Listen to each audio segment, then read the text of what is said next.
So hello, what's up mga ka-J-Vlog? Welcome ulit sa panibagong video, and for today's video, ito, since last year to lumabas, hindi ko pa siya nagawa ng first impressions, pero napakamura na lang niya ngayon sa online at bumili na rin ako nito. First impressions muna natin ng Samsung Galaxy Tab A9 Plus. Ito na kayang perfect na tablet para sa inyo. Tara, check natin.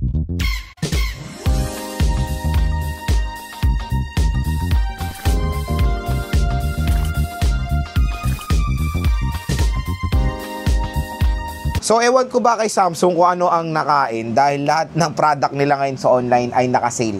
Kaya medyo dito na tayo ngayon bumili sa online compare sa physical stores nila kasi sobrang layo ng mga SRP compare dito sa online. And no worries, pag dito naman kayo bumili sa ating View Products, eto, nandito po yung product link ng Tab A9 Plus. Official store po ni Samsung ang pagbibilan nyo. Ito pa yung nakaka-excite. Pag bumili kayo or clinic nyo yung View Products natin at dyan kayo nag-order, may magja-generate po sa inyong additional discount voucher up to, I think, 1,500 pesos na eh. Up to 1,500 pesos ang pwede nyo ma-discount dito sa Tab A9 Plus. 1,500 to 1,000 pesos. Ang laki ng discount. Grabe. So ito na yung perfect time bumili ng Tab A9 Plus. Bukod doon sa sale price nila sa online, meron pa tayong special voucher. So again, itong Tab A9 Plus ko, paiba po tayo ng discount voucher kasi since ako parati akong bumibili, wala na tayong voucher at hindi ko naman pwedeng gamitin yung discount voucher ko mismo.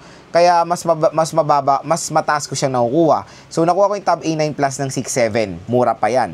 Pag kayo pa bumili niya, baka makuha nyo na ng 6.5 or 6.4 or baka 6.2 ang Tab A9 Plus. And that is the 128GB of internal storage. Pero ang SRP neto mga ka-J-Vlog, I think, is nasa ano to. Pero mga ka-J-Vlog, last year to na-release and I think ang SRP neto is around 12,000 pataas. Kasi yung A9 dati, yung A9 LTE, ang presyo niyan is 9,000 eh. So, ngayon, napakamura na lang and lumabas na rin yung Tab A11. Gagawa rin tayo ng video about dyan, first impressions, and bibili rin tayo na ito after netong Tab A9 Plus. Pero ito muna tayo mag-focus sale. Sobrang mura na lang. Around 7,000 or 6 to 7,000 pesos. Tab A9 Plus na yan. Na sobrang mahal niyan last year at walang pumapansin gaano dyan. Pero ngayon, sobrang mura na. Ito na yung perfect time bumili ng tablet na to at official store po ni Samsung ang nagsisale na yan. Yun yung nakaka-excite doon. So, yun nga, around 6.7 ko siya nakuha na sobrang mura. And, abangan nyo na lang din unboxing, game test, review natin dito sa tablet na to. And, wala tayong nakuha charger. Siyempre, no charger naman out of the box ang mga Samsungs and even sa mga tablets nila. Pero maglalagay na lang ako dito ng charger sa ating product link. Baka gusto nyo. Or naghanap kayo ng 20 watts or 30 watts charger para sa inyong smartphones. Napakamura, 500 pesos lang. Meron na kayong charger ng Anker or Ugreen na third-party original brand. Nasubok ko na. Karamihan ng mga gamit kong charger sa mga iPhones ko, sa tablets ko, sa Samsung ko is Anker, Ugreen, or Romos. So, etong binili natin is Wi-Fi only. Meron po itong 5G ata, 5G version or LTE. So, yun nga. Lumabas yun last year na merong Android 13 with One UI version 5. Pero syempre, when it comes sa longevity ng Samsung, malakas ang kutob ko na nasa Android to. Meron na tong update din siguro sa Android 14 or Android 15. Kaya titignan din natin yan sa ating full review. Pero out of the box, saka Android 13 siya. Yes, nakita ko siya sa online. Upgradable na siya sa Android 15 with One UI version 7. So yun yung nagpapatunay talaga na isang napagandang feature ni Samsung is yung longevity na software update. So kahit na gaano katagal na yung tablet, is na-update pa po ito. So, since Android 13 to, baka nalabas to noong 2023 pala siya na-announce. So, 2024 yung na-try natin yung Tab A9. So, yung Tab A9 Plus 2023. So, matagal na pala siya lumabas. Pero again, pwede po siya ma-update at sobrang mura na lang po. So, sa display niya, meron siyang TFT LCD display, 90Hz screen refresh rate. So, ito yung medyo problem natin is TFT. Lalo na sa ganitong kalaking display, tingnan natin kung meron bang totally wash out. Kasi, talamak ang Samsung pag TFT, pangit eh. Pangit talaga yun. Na-try ko na yan sa mga A10 series nila dati na naka-TFT, na washout.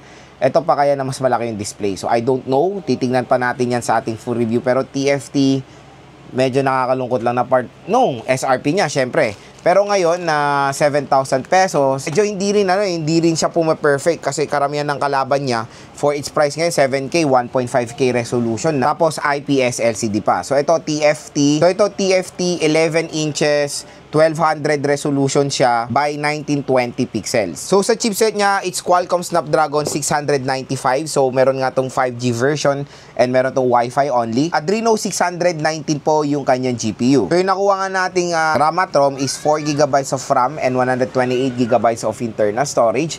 So wag nyo nang kunin yung 64 kasi maliit na talaga yan. And napakalaki ng tablet na to, sayang naman na 64 lang yung ilalagay nyo. Mas better na lang yung 128GB of internal storage yung kunin nyo. Pagdating naman sa camera, syempre mga iba naman nating consumers hindi naman ganun nagfo-focus when it comes sa camera.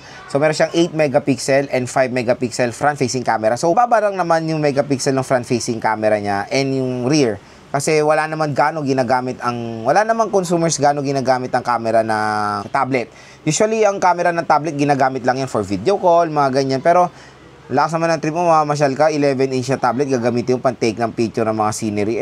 Mag-cellphone ka na lang, mas better at mas portable, di ba? Ang magandang balita rin sa Samsung Galaxy Tab A9 Plus is quad speakers po ito. So, stereo speaker siya. Pagdating sa battery, meron siyang 7,040 mAh na removable battery with 15-watt fast charging rate. So, next naman mga ka-J-Vlog, gusto ko i-share sa inyo yung first impressions ko dito sa smartphone na to. Again, pwede tayo magbigay ng first impression based lang sa specification ng device. Umorder na ako neto, abangan nyo na lang, gagawa tayo ng full review rin neto. Pero dito focus muna tayo sa first impressions na based sa kanyang specifications. So si Samsung Galaxy Tab A9 Plus, when it comes sa display, yun nga, tulad ng sinabi ko kanina, is TFT. So medyo nakakalungkot lang na TFT siya for a bigger display na I think sana hindi total washout or hindi ganun kalabo. Kasi mataas naman yung resolution niya beyond 1080p. Pero titignan pa rin natin yan sa ating unboxing or sa full review natin. Yun lang isang nalungkot ako, TFT. Iba kasing mga brands na kalaban niya is IPS or even AMOLED pa. Syempre siguro i-consider natin dahil na siya, 2 years na siyang lumabas. Pero again, for its SRP before, hindi talaga perfect. Ngayon nasa mura na siya, medyo bumabagay naman ng konti. 90Hz, okay. Magandang addition din dito sa Tab A9 Plus. And ito yung isang maganda talaga bibili nyo dito. Ang laki ng display niya, 11 inches for its price. Napakasulit. Next, yung chipset. So, yung chipset, several types na natin nagamit. Yung Qualcomm Snapdragon 695 and the even sa 685. So, yes, for specs-wise, yung GPU niya, very familiar naman na tayo sa GPU neto. And, siguro, ML, mga MOBA, kaya naman, or even COD.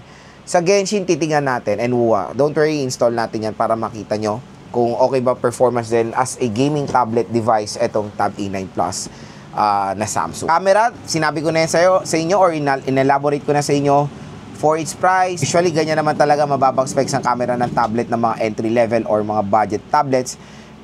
Yun nga, sulat nga sinabi ko sa inyo kanina na hindi naman ganun tinitignan talaga or ginagamit ang camera ng tablet to take photos or selfies. Usually, ginagamit nga yan for video calling lang. Battery, again, 7,000. Usually, nakikita na natin yan sa mga smartphones today, 7K.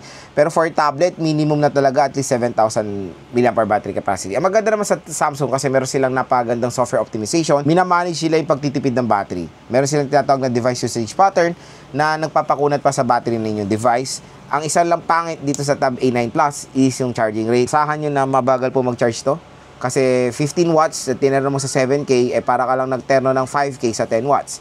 So, yun, yes, it's fast charging, pero it's not enough for 7K para super duper bilis siya mag-charge. So, fast charging lang nakalagay dyan siguro pag sinaksak nyo yan, hindi siya super fast charging. So, siguro mga 2 hours beyond, mag-full charge nyo ang Samsung Galaxy Tab A9 Plus. So, yun nga, pinaka-the best dito sa smartphone na to is yung display niya, napakalaki.